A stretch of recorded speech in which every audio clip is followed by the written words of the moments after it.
These are the lessons about time that I have learned from the book The Wonderbox by Roman Krishnarik.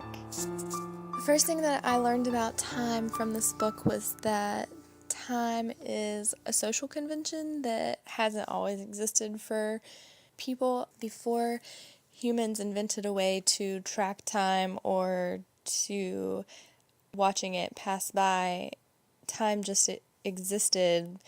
You just lived. You didn't worry about what time it was or when you had to do your next thing. There was a better flow, and I think that through reading this book, I realized how much time plays a huge factor. Time and the clock play a huge factor in my life. Going back to when I first had my baby, the hospital told me that she had to be on this very strict feeding schedule and that she had to eat every so many hours, or I don't know, they never told me what consequence would happen, but it didn't work out because babies can't tell time. They don't wear a watch. They don't know that it's the time on the chart that says they're supposed to eat, so let's eat. They only know when they're hungry, and when they're ready to eat, that's when they eat. And my baby did not conform to this strict regimen that the hospital wanted her to be on. When she was hungry, she ate, and she didn't care if it was 3 o'clock or 3:27 or 3:46. She was going to eat when she wanted to.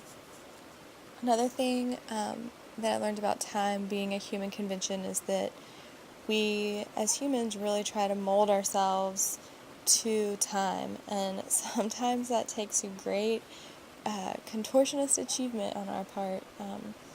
The same thing happened with my baby with her sleep-nap schedule.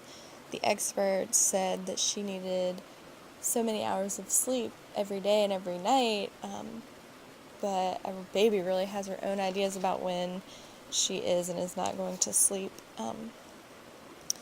And another thing is that now that she does sleep and eat more regularly, and I do have some little free time, when I get it and I'm alone, that time seems to run through my fingers like water. It drains away before the sweet sense of enjoyment even begins.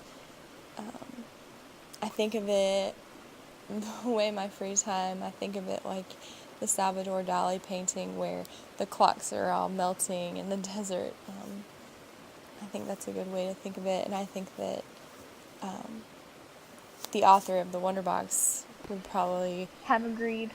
One of the ideas from the Wonderbox regarding time that I attempted was meditation.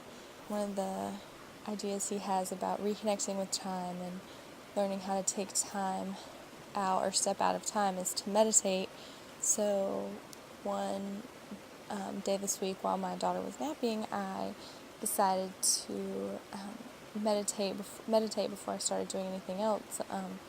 And I meditated for 8 minutes before I had to go tend to my daughter, who took a very short nap and ended that. But the 8 minutes was really lovely in its calmness and has the possibility of being more restful, I think, than actually napping. I felt really rejuvenated after my 8 minutes meditating, and I'm not sure, but I think that I might have been more rejuvenated after that 8 minutes than I ever have been when I nap at the same time that she does. So this might be a practice that I integrate more often into my daily routine.